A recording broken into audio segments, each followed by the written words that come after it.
Hello, everybody, and welcome to Everything But the Cats, the podcast where we talk about every single thing except for one specific thing. My name's Gage. I'm DJ. And today we are joined by Dylan Borczak. How are you doing, Dylan? Fantastic. Good. Thank you for joining us.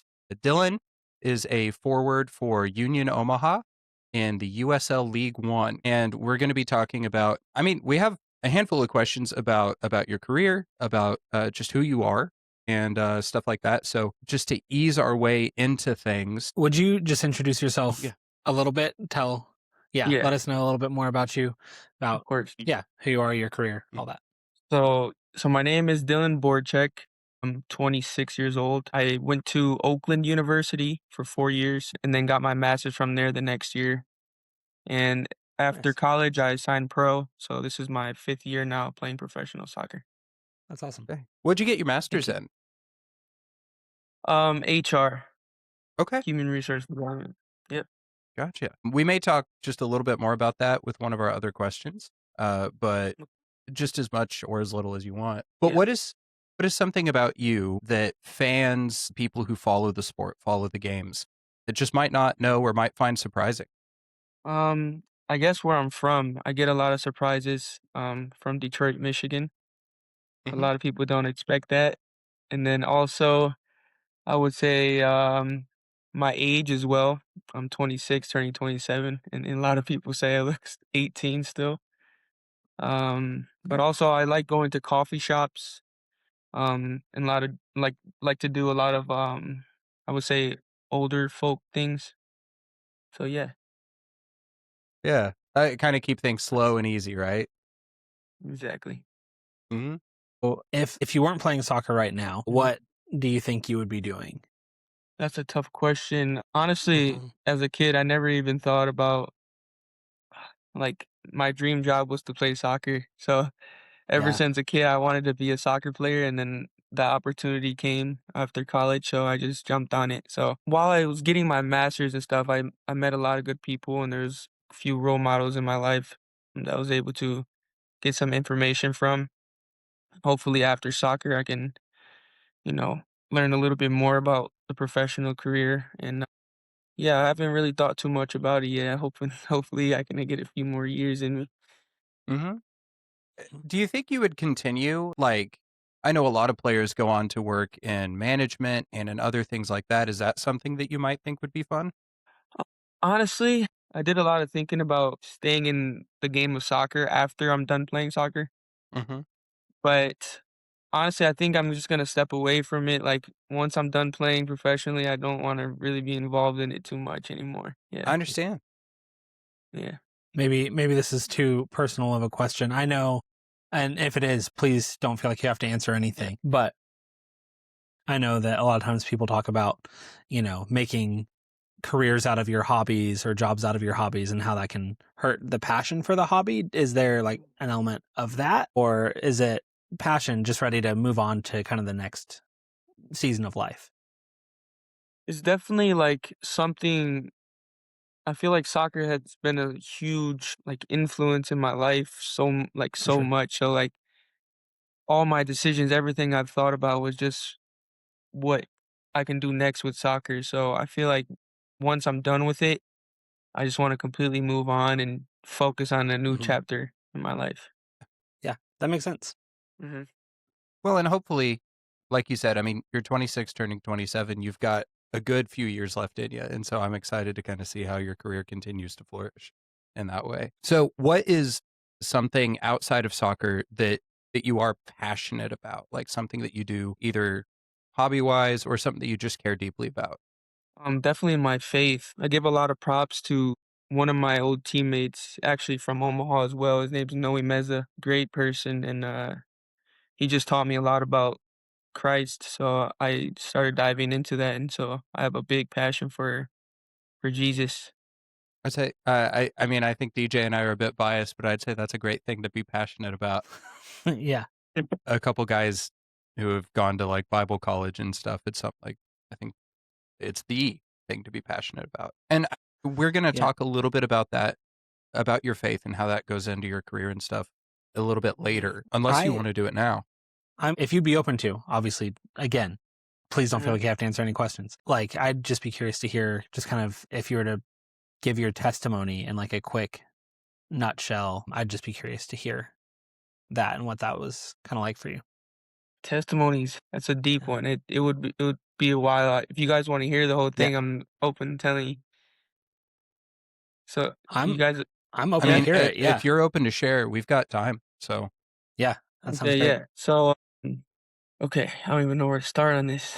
Um, so I grew up in a really small family, just me, my mom, and my sister. Never really went to church. I knew like who God was, and my mom would take me to church on Easter and stuff like that, but I never really knew the depths of it. So I was away from Christ probably, I would have to say, 15 years or so, and didn't really learn anything about it. Never really had someone to guide me in that direction until I was about 20 years old is when I started really diving into it and just learning all the important things about Jesus. And then went through some really tough times around that area. I lost my parents and then lost my grandparents very soon after that, within a 4 to 5 year span. So it was something that really broke me. The person I decided to turn to is Jesus, of course. So pretty much saved my life at that point. And yeah, ever since then, I just have this everlasting love for him. That's pretty much it. thank you for sharing. Yeah. Of course. I think Chokes that me up a little bit. mhm. Nah. I think Yeah. that that's a beautiful testimony, and I think it's great to see the love of God like in your life and how you were able to rely on Him. I think that's a beautiful testimony and a good word. Thank you. I mean, I think Yeah. I would like to go ahead and skip Just forward to dive those into faith. questions Yeah. I like because it. we were going to talk about your faith anyways. Like, how, as a professional athlete, like, how does your faith interact with kind of you as a player? For me personally, I would say the hardest thing just having faith in playing professional sports is just like doing what God would like you to do in certain situations. I would say it's hard because you're in a competitive environment every single day and Mhm. you see the same people every single day. So it's hard to keep that positive attitude and have that smile on your face, especially if someone's like says something to you that you dislike or makes you angry. I find it hardest to just do what Jesus would do in that situation. Not saying I can be him, but be as much like him as possible. Well, and I imagine that like the stuff that we hear watching on like TV or from the stands is minimal. I can imagine that the trash talk or chirping or whatever you say also gets pretty rough sometimes. Uh, Oh, but definitely. I do think it is an incredible thing to be able to, I don't know, just in the way that you live, necessarily always speaking out, but just to show that like that is the way you live and who you're living for, I think.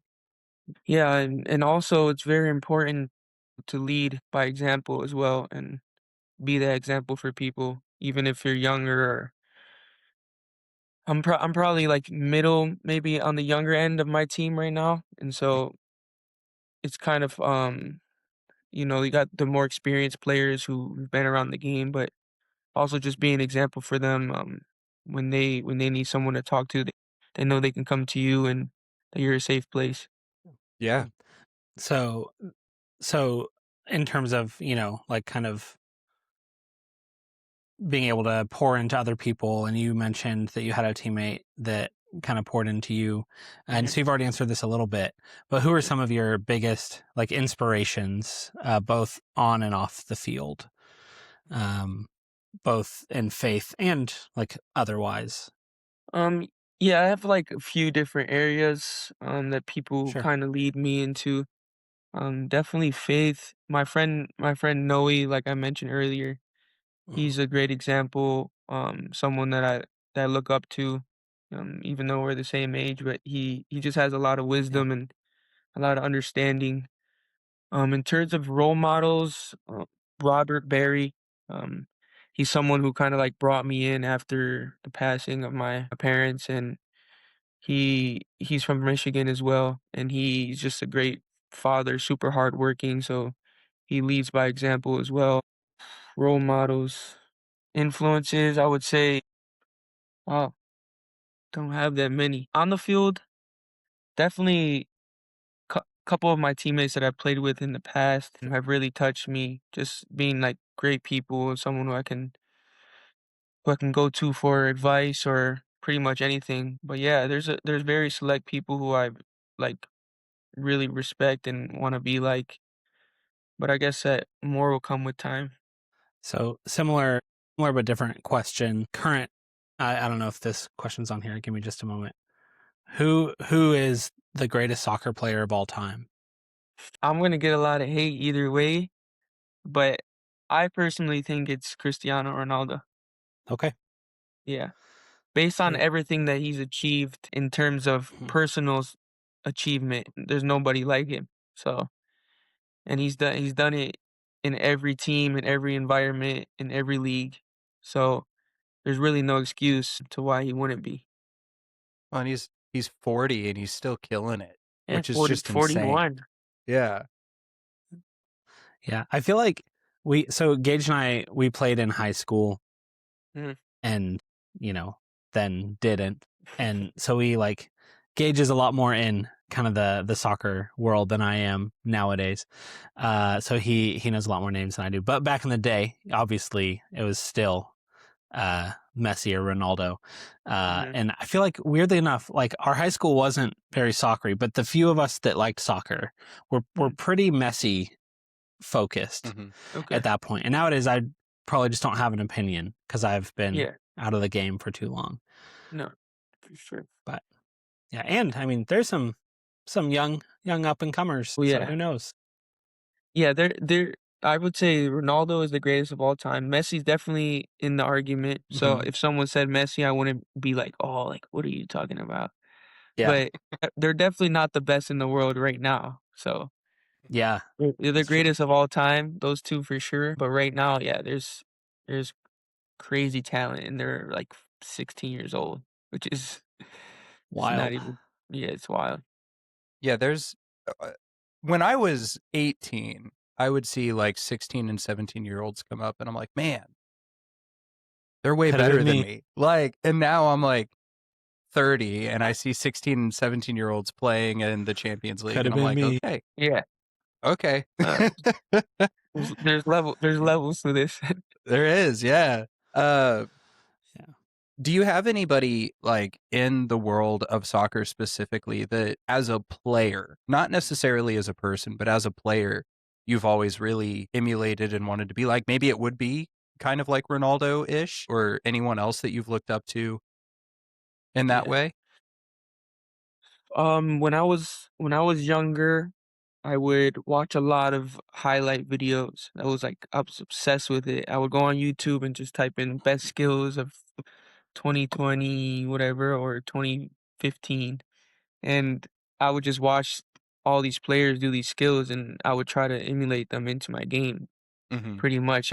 I mean, Ronaldo was definitely a huge influence on some of the things that I do, but as I got older, I started watching other players like Jadon Sancho, who was amazing back in the day at Dortmund, and then Anton Griezmann, just like a bunch of big names that were in that soccer world at the time that I Mhm. just kept trying to watch and shape my game around.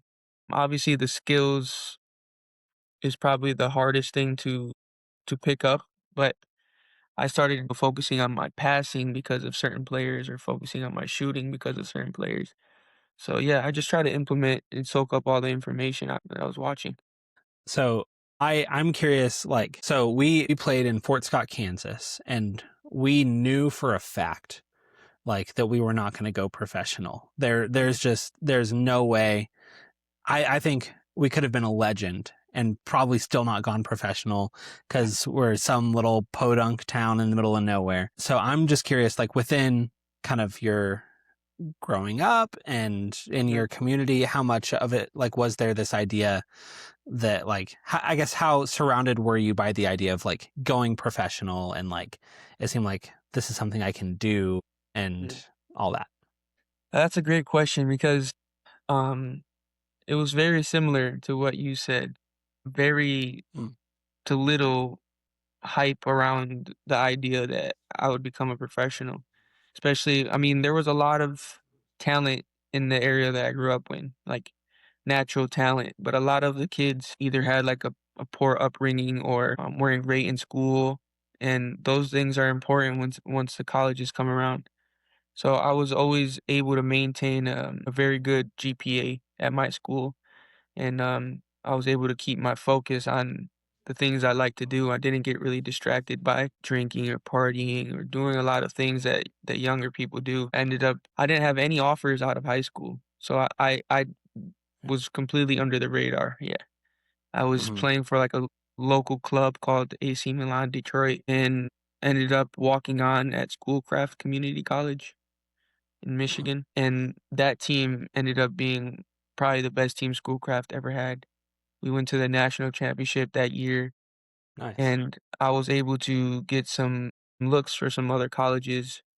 And at this point, I was only maybe 3 months into my first year in college, so I had no idea what was going on really. Like I was trying to Yeah. focus on getting to class, and so then like I would get phone calls from different coaches and tell them my situation. I didn't know how to if I had to enter a portal or if I had Mhm. to. I had no idea what the process was. So I ended up getting looked at by Oakland University, and they invited me to an ID camp. And I went and left after my semester at Schoolcraft and then going to Oakland. Nice. So yeah, And then at that point, because Oakland is D1, Division One. Yeah, mid-major, Division One. so at that point, then it starts to click more and more, like, okay, like, this could really Yeah, be something. Like, this really is yeah. something. So yeah, Yeah. once I got to Oakland, I wouldn't say they brought me in and expected me to be this big player that, they thought maybe I was a talented kid from the area. It probably would be a good Mhm. look for the school. I guess I would say that's what they were probably trying to do it originally. Then after my second season at Oakland, I had a really good year. I think it was 5 goals and 9 assists or something as a sophomore, and I won first team accolades, and that's when Nice. my name started getting on like top drawer and stuff, and more hype began that way. So then once I had a season like that, I feel like the standard was just there. They expected like Mhm. goals out of me, and they expected these things. So the next 3 seasons, I pretty much put up the same numbers, a little bit more goals my last year, and yeah. And then that's when agencies started calling me and asking me what I'm doing after college, and I was able to go to, it's called the Midwest Combine in Michigan. Okay. It's a pretty big professional combine. There's usually like 30 to 50 professional coaches or scouts that go there. And I was awarded like the player of the combine, and then there was like maybe 4 or 5 contracts on the table after that, which was And mind blowing to me because if nothing came of that, then that was it for me with soccer. yeah, Yeah, and that's awesome. thank you. And That's from awesome. there, you went to, was it Rio Grande Valley after that? Yep. Or did you have another Right step after, between there? no, no, that was right after the combine. I had, yeah, 4 or 5 clubs call me and asking me about just like what my thoughts were on their club and stuff, and what my position. Like usually coaches like to get a little idea of who you are. Um, but right after the combine, I got a call from them from Rio Grande Valley in the championship. Yeah, they what they said to me was great. So I jumped on that opportunity. They sent the contract over, and yeah, ended up flying down to Texas. Had no idea what was what to expect either. Now, what was that like going from, in terms of like soccer, but also in terms of like everything else, like going from Michigan to Texas? What was that like change like for you? It was honestly, I was just super excited at the opportunity. So Mm-hmm. I wasn't really thinking too much about my living situation or the amount of money I was making. But once I got there, I had a great time. I loved it. It was warm. It was 100 degrees every time I woke up. Sunny, very little, obviously no snow, but very little rain. So it was just a super warm place, and I could wake up in the morning and there'd be sunlight, and I would just go for a walk. So honestly, I appreciated it Mm-hmm. a lot. Yeah. And then, How's the weather? Sorry. I was just going to ask, how's the weather in Omaha? I heard that it hasn't been great compared to the norm. Okay. So it's been kind of like super up and down so far. Mm. Like I got here, it was very, very cold. Um, Mhm. Probably the coldest I've ever been a part of. It was like negative 15 degrees or something, which is crazy. Like I can't even I didn't leave the house for those few days. Mhm. But it's gotten up to like 75, and then the next day it's snowing. So Mm. it's a bit wishy-washy right now, but Mhm. I'm enjoying it. So, how did you end up at? So, obviously, Memphis 901 ultimately is how I was able to hear about you, and I know that was the next club you went to. How did that happen, and what was your experience like there? Yeah, so my first season at RGV, it began very good. The coach loved me, and I started like the first 9 games of my rookie year, and I was playing like every game, all the whole game. So I was able to, I would say, showcase a lot of my skill and a lot of my talent. Mhm. So other clubs were beginning to notice me a little bit. And towards the end of the year, which in the last like 3 months, the coach, I guess, lost a little bit of trust in me, or I lost a little confidence in myself. And so I started not playing as much. Mm. And so Memphis was at the time in first place on the East. It was in 2022. And I got a phone call from my agent, and he said, "Hey, like Memphis is wants to buy you like right now. Like we have to know by tomorrow if this is something you want to do." And I'm like, "Whoa. Well, I'm not playing too much here, and they're in first place, so it's definitely a good opportunity for me, I would say." Mhm. And so I called me and the head coach of RGV at the time had a phone call, and he was very respectful and said like, "Hey, like if this is something you want to do, like it's totally up to you. Like we're not kicking you out or anything. Like we want you to, go somewhere that you enjoy." And so yeah, my decision, I talked to my agent and I thought it was great. It was a 3-year contract, and so I jumped on it, and then ended up going to Memphis. And when I got there, the standard was super high. There was so many talented players there, and it was just a little bit, what's the word? A little bit shocking because it was completely different than RGV. Not in terms of talent, just the standard was just super high at the time. And so I came in and just like try to, get to know the guys and the coach. And he I still remember this to this day. Ben came up to me the first training session, and instead of like telling me like, "Oh, you need to do this, this, and this," he just shook my hand and said, he's like, "Just go be yourself." And that really stuck with me still to this day. So yeah, Memphis started off amazing. I think we finished second place, and then we lost in the semifinals that year. But yeah, my next couple years at Memphis was amazing. I enjoyed the city. I enjoyed the team. Caleb Sewell, he was our sporting director, and Stephen Glass, the head coach. They put it together great team every year. So yeah, I can't complain about Memphis at all. Now, I unfortunately, I mean, we know how the story, like the team moved, dissolved. I'm not entirely sure exactly what happened there, but I know that Memphis 901 isn't a thing anymore. Yeah. I know a little bit about it, about what happened, not too much, but it was strange because right after my 3rd year, I talked to the coach and the sporting director the day before, and I Mhm. was about to sign a new contract at Memphis. So I would have been there for, I don't know, another year or 2, Mhm. and then we just got a phone call the next morning saying from the league's PA saying basically there's going to be an announcement coming from Memphis tomorrow.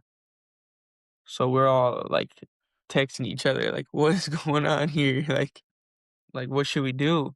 And so we ended up talking to the PA again and telling them like, "Hey, like can you just at least give us some information so we're not, just freaking out?" And they ended up telling us basically what was happening. And so yeah, the next day they told us that Memphis basically sold their rights over to another club.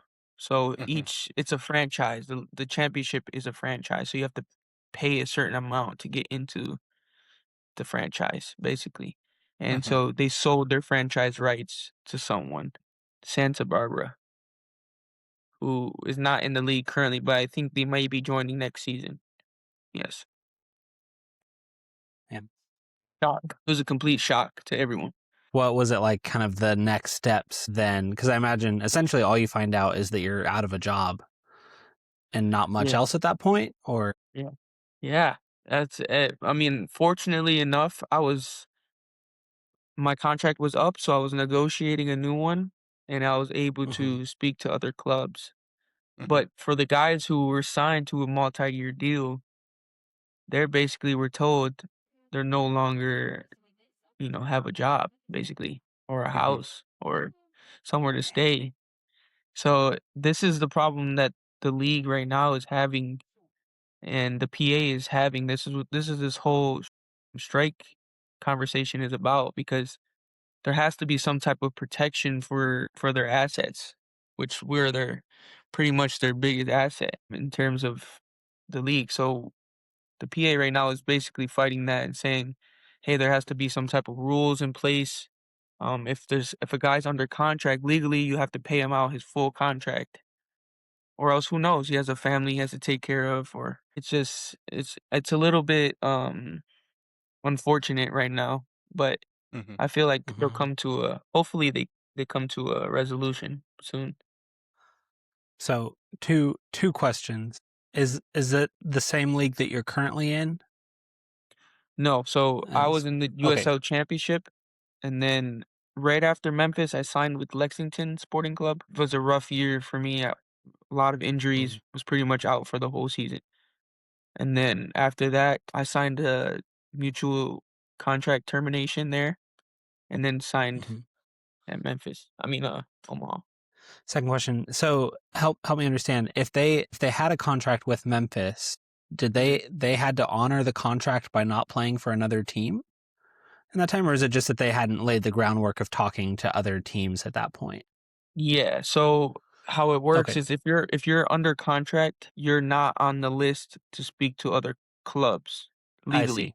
I see. Mhm. Yeah, If it's in your last season of contract, you're able to speak to other clubs after the month of June of that year. And gotcha. the league will send out a list to other teams saying this player will be a free agent at the end of the season. Okay. But those guys that Gotcha. were under contract, once the club is terminated, everything is terminated. There's no longer a Okay, contract. Mhm. got. But they just hadn't been already talking to Yeah, teams they weren't able to at speak that to point. teams previously Yeah, at that point, so it yeah, kind of put them in a very difficult situation. yeah.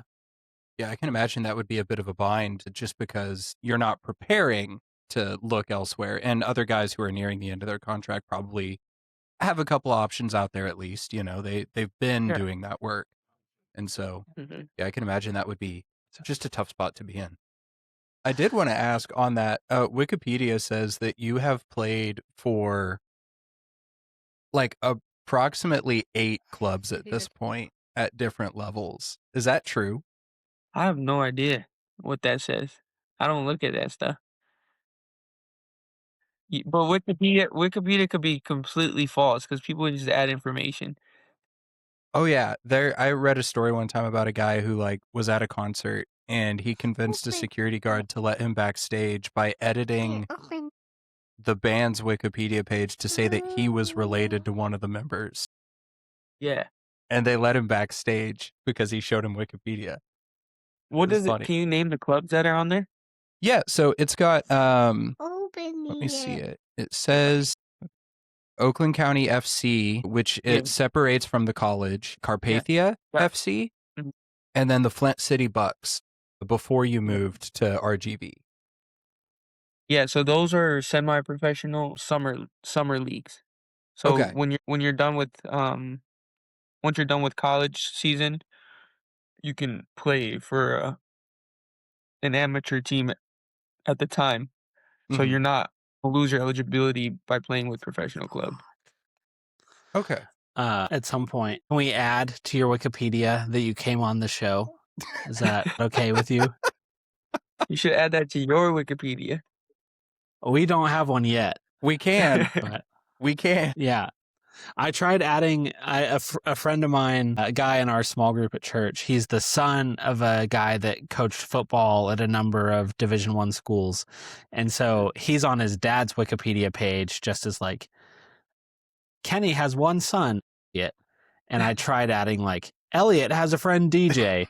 And Wikipedia came down hard on me. And it So wasn't that's there false for information. maybe a whole minute. Yeah, it was strange though because once I signed professional with RGV, like I signed the contract and the next day I had a full Wikipedia. Like I don't know who knows this information or who uploads this stuff, but my Wikipedia was up and they knew everything my where I was born, my high school I went to, everything. That's Yeah. crazy. Yeah. So I don't know who they're hiring for this, but they're on top of it. They know everything. I am just curious at that though, like as a professional athlete, like what's something that so like DJ and I, we're just normal dudes. I mean, Mhm. you're just a normal dude, but like in the world of being a professional athlete, like Right. what's something that we would never understand about like what your life is like or about like your experience, like or that like we just wouldn't think about. Man. I mean, I imagine the second you sign a contract, Wikipedia has a page for you as one. Yeah. Definitely that. The biggest thing I would say is just like trying to maintain like your like a personal life Hmm. versus a professional life because obviously there's things that I can't say or do that a normal person would be able to. Mm-hmm. So I would say that's the biggest thing is just like keeping your personal life private and then having also a professional life that people see and you know that you show to people Mm-hmm. in a way. Yeah. Um something that I would deal with that you may not have to. I mean, in Memphis it was very common, not too much here because I just got here. But in Memphis, yeah, if I walk around like there would be someone that would recognize me or something. Mm-hmm. Or just a kid, like, would be like, "Hey, oh, that's Dylan, like, from Memphis," and I would if I went to watch a soccer game at a local park or something, which I would do that a lot, and, a lot of kids would know me or just take a picture with me or something, which is kinda cool. Other than that, yeah, basically just we get, like, basically, like, a set of guidelines of what we should and shouldn't do on social media, and Mm-hmm. we have someone pretty much always monitoring like what we post and stuff. So that's a conversation that most teams have with their players, Mm-hmm. which is I kind of oh god, sorry. interesting. No, you're Yeah. good. Go ahead. I feel like it's to a much different degree, obviously, a very different degree. But like I've had several jobs where they've told us at the beginning, like DJ and I worked at a summer camp one time, and they told us at the beginning of working at this camp that there were certain things we weren't allowed to go do in town. And I think one of those included getting a tattoo. I'm almost certain one of those included getting a tattoo. But they told us we couldn't do certain things, and they told us like not to post certain things on social media while working at the camp. And so, Did you have to sign a contract for that? did we? Probably. I don't know. Probably. It's been 9 years. Like 10 10 years. years. It's coming up on 10. It's 2016. Sheesh. Wait, are we going to miss the time capsule? We are. It's new owners. Oh, yeah. The year before us, they started doing time capsules that they buried in the ground with the idea that we'll open this up in 10 years. And I put my favorite shirt in there that doesn't fit me anymore, but might fit me by then. Who knows? It won't. That's like 3 months from now. But anyways, put my favorite shirt in there. And then a few years ago, there are new owners. And from what I've heard, no one's done the time capsules. Man. Since new owners. sad. So that shirt is going to rot under the ground, but that's okay. Yeah, I just put a poem in there that I pretty much entirely plagiarized. That's funny. This is Green Eggs and Ham by Gage. But yeah, so gosh, we're getting pretty close to 50 minutes, so I want to start winding down just a little bit on some of the more concluding questions. What are some of your goals for yourself and for the team? I know the season is pretty fresh over at Omaha. So what are your guys's your goals for you and also the goals for the team going into this season? Okay, I would say my personal goals, honestly, I'm super grateful just to be playing again and feeling healthy again, because last year was a roller coaster in terms of that, staying healthy. And that was the first year that I actually had an injury like that. So definitely staying on top of my health and my gym work. And then also just building on that. I want to continue to just get better every single day. Hopefully I can produce as much goals and assists for the club as possible. Mhm. But ultimately, our goal is to win the whole thing. Fun fact, Omaha has won the most trophies in North America in the last 6 years. Okay. So the club has won, I think, 4 championship in the last 6 years. So yeah, we have expectations that we wanna, meet. So that's our goal. We're 4 on the bounce right now in terms of winning. So Mm-hmm. we're flying right now. Hopefully we can continue. That's the hard part, is not to get complacent. I said that with so much authority as if I completely understand that feeling. So I do, and I want to let DJ ask questions too. I do have a couple questions just on this season specifically. First and Mhm. foremost, I saw your goal in the U.S. Open Cup. Banger goal, by the way. That was pretty cool. Your guys' next game is against Colorado Rapids, so you're going to be playing an MLS side in the U.S. Open Cup. Mm-hmm. How does that feel? You've played against MLS teams before. Is there, what's the difference between USL, MLS? How does that feel going into that? My first MLS game was against Houston Dynamo, my first year, Mm-hmm. and I felt super confident and I had a really, really good game. So the level I thought wasn't insanely different. Mm-hmm. I feel like USL compared to MLS, USL is a bit more I don't want to say unorganized, but there's a lot of players who will do unnecessary running in the USL compared to MLS. They're very much more organized in their shape. So yeah, there's more time on the ball, which I like. Mm-hmm. Playing against an MLS team, they respect you on the ball a little bit more. But yeah, I would say that's the biggest difference, is the Okay. organization. Yeah. I feel like it's just, as someone that played in high school and no more, it's interesting that you can have such deep knowledge of the game as to process that, because I couldn't have processed that feeling at all. Understood, I've got more presence, more time on the ball. That makes wouldn't have thought about that at all. So it's just interesting Yeah, how I just went out there there's running. a learning curve, and we did not make it high up that thing. Yeah, I think about that a lot too. It's just I have soccer IQ probably a lot more than a normal person, and there's players who have double my IQ. I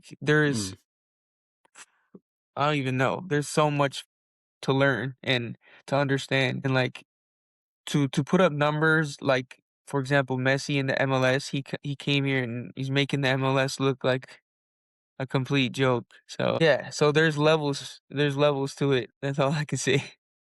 Yeah, that's right. So this isn't related actually. I thought it was, it's not. But I'm curious. I know, again, I've played less soccer than you, but I've got like a specific moment in my mind that I can think of as like the coolest thing I ever did when I was playing soccer. Mhm. And I'm curious if anything comes to mind like, man, this is the coolest moment that I ever had on the field. I would say it was my rookie season, and we were tied 1-1 against Sacramento. We were playing at home. I was with RGV at the time, and I subbed on, and the coach told me, he said, go win the game for us." So I subbed on, and I was having a good game. I was feeling confident, and I ended up scoring in like the 93rd minute to win the game.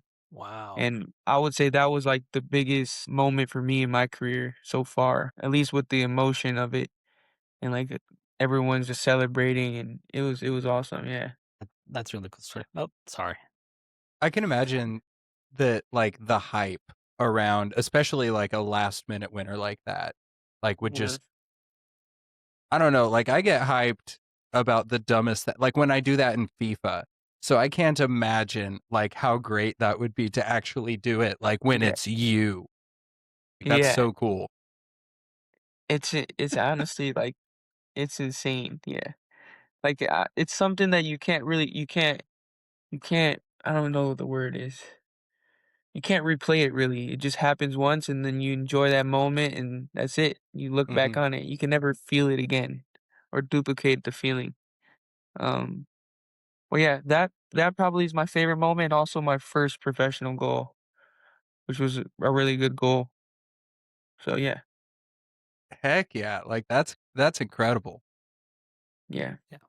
So just a couple more questions. I guess I have like one more kind of serious question, then just a couple silly ones to finish us off, if that's okay with you. And Yeah, DJ throw in sure. something as well. But if you could give one piece of advice to your younger self right now, what would that be? I'll probably say just be more patient with myself or less hard on myself. I feel like even today, like I kind of beat myself up a lot. Um, in terms of just like having that standard every single day. But yeah, just being patient. I feel like even as a kid, I was super hard on myself and always very like competitive. And I used to like I used to yell a lot as a kid on the field, and I would yell at other players and yell at myself and get angry. And at the time, I didn't even think about it. I'm like, this is just who I am. But as you get older, you have to kind of pay attention to those things a little bit more because people will start, looking at you a certain type of way. Yeah. But yeah. DJ, do you have any more serious before the silly ones? Yeah, I the last is one of the last ones on the list here. I'm curious about it. Just and we've hit around it a little bit too, but just how right now, how would you define success? And maybe how has that shifted through the years? Mhm. Success for me, probably 6 to 8 years ago, would have been probably where I'm at right now, just playing soccer and doing that job. Yeah, I probably would. I would determine, say, if I could do this, then I'd be happy. Obviously, we're here now, so we have more goals to continue pursuing. I would say next, it's success. I would say it was probably just like, you know, building a family and having a house and, you know, getting a wife and having children. I would say that's probably the biggest success you can have as a father, as a man. Um, Also, obviously, pursuing Jesus every day or having a godly relationship. Yeah, I would say that's what I would say would be my peak success point moving forward. I really like that. So, Mine go ahead, DJ. is to join a professional soccer team sometime soon. Well, we can switch spots. Then. I don't know how my wife would feel about that. Especially my son. He'd be Yeah, confused. he likes you too much. Yeah. Yeah, I think so. But considered it. It's a tempting offer. So Yeah, man. How about you, Gage?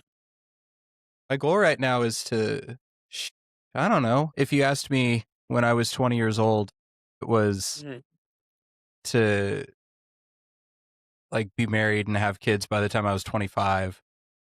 And now I'm 30 and that's not the case. So Yeah. I mean, that honestly might still kind of be the biggest goal that I have, but I think that one of the things I really want to do is I want to just continue meeting cool people and doing cool things with the people that I love. Like DJ and I have been able to do this, and we've gotten to meet you and other cool people as we've done the podcast. And so that's something that's really cool, just to be able to talk about the cool things other people are doing, and also to learn about the lives that we all live. Just to keep doing that. I don't know. Yeah.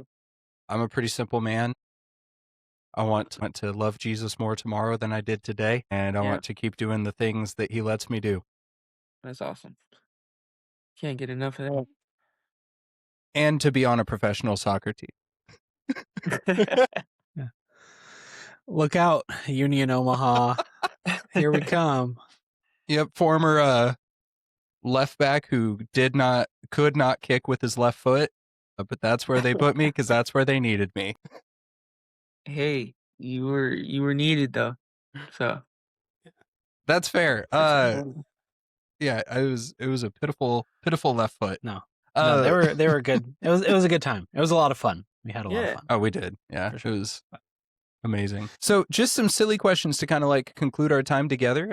I do want to say before we do that, thank you so much for joining us, Dylan. I'll probably say it again when we finish, but these can be kind of quick fire if you want them to be. I know that I saw the video that Union Omaha posted today.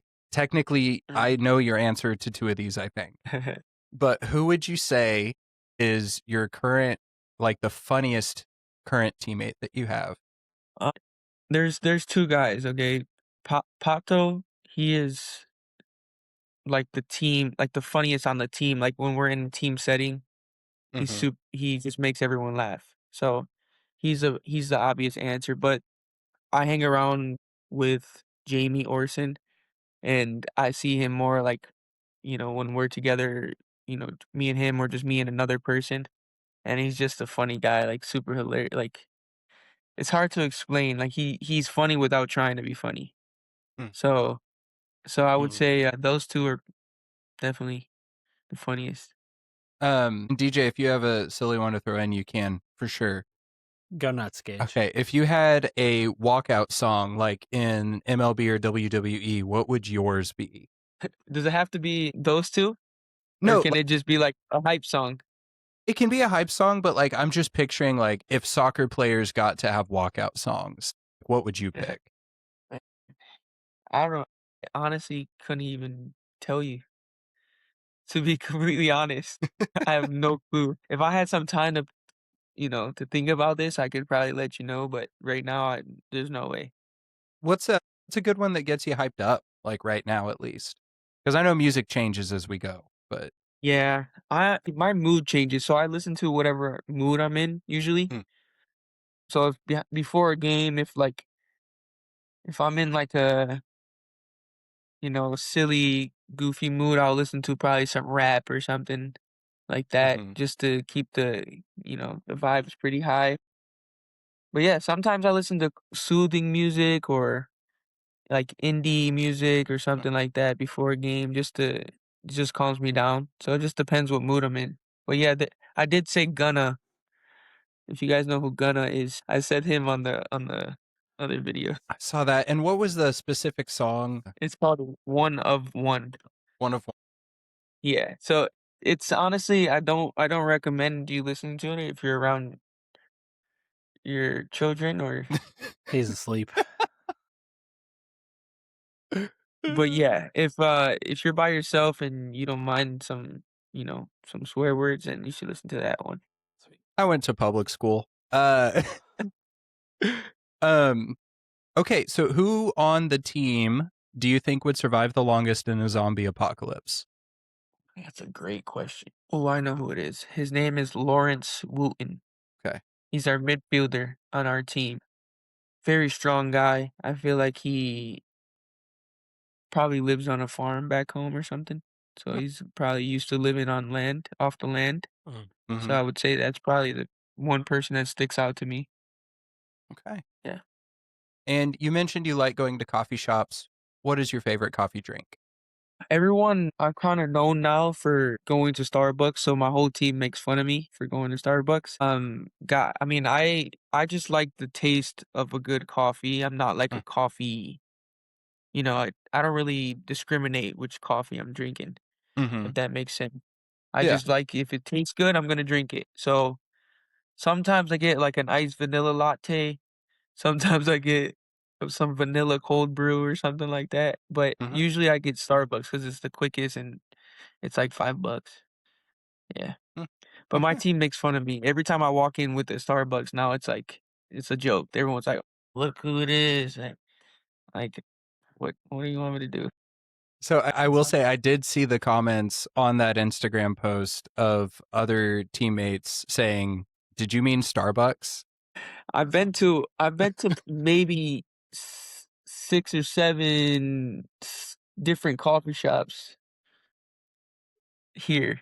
Mhm. So, Man, yeah, 6 or 7 different Starbucks. exactly. That's what they're saying. But Gotcha. I've been Yeah, to that's different, funny. yeah, Yeah. also different Starbucks. Well, yeah, probably.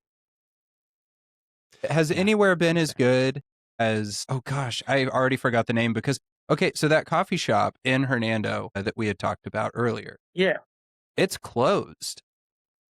Like it's yeah. not a I coffee heard. shop anymore.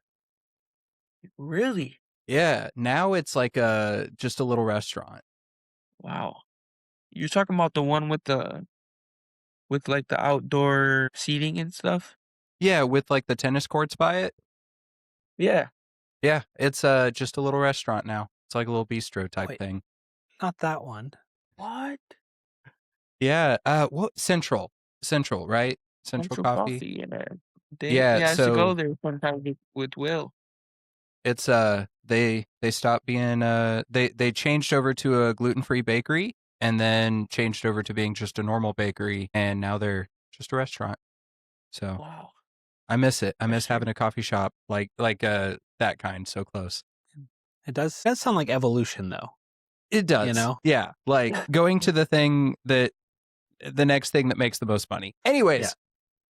that's all I have. DJ, do you have anything else for Dylan? No, yeah. Like I said, it was great to get to meet you. Great to get to hear your story. Hear Mm. more about both professional soccer and your faith and all that. So have definitely enjoyed getting to meet you. And Yeah. Yeah. Thank you Take it guys away, so Gage. much thank you for having me. I appreciate you. Of course. Yeah, it was Have you- really fun to get to hang out. And if do you have any? That's not how I want to word that question. How can people follow you and keep up with you as you continue on your journey of playing?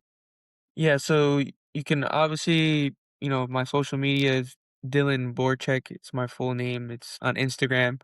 That's probably the best way to keep up. But also just tuning in for games on either probably ESPN Plus or Paramount Plus. Yeah, I would say that's probably the best way to show your support. Okay. Who's Omaha's next game? I know I mentioned the U.S. Open Cup was against Colorado. Who's your next game? We play against Forward Madison on Saturday. Okay. Well, are you traveling or is it a home game? It's at home. Okay, I was going to It's at say that is nice. I was going to say prayers for travels. Well, prayers for safety and fun in the game, obviously. Yeah. And Also, yeah, I'll keep be me in tuning your in. prayers. That's a big one. If you guys can, pray for me whenever and just think about me. I'd appreciate that. For sure. For sure. Thank you. Well, that's this has been Everything But the Cats. Thank you, Dylan, for joining us. Thank you, DJ, as always, for hanging out with me. If you have any questions or anything, leave them in the comments below. You can also directly message us at nocatspod@gmail.com or on our varying social medias. I want to say 4 big thank yous to our friends Adam Ward, Jacob Casey, Fox Royale, and Jared Scrowther for intro and outro music at varying and different times. And I want to say thank you to you, dear listener and or watcher, not necessarily in that order, for hanging out with us. I think that's all I have. Great.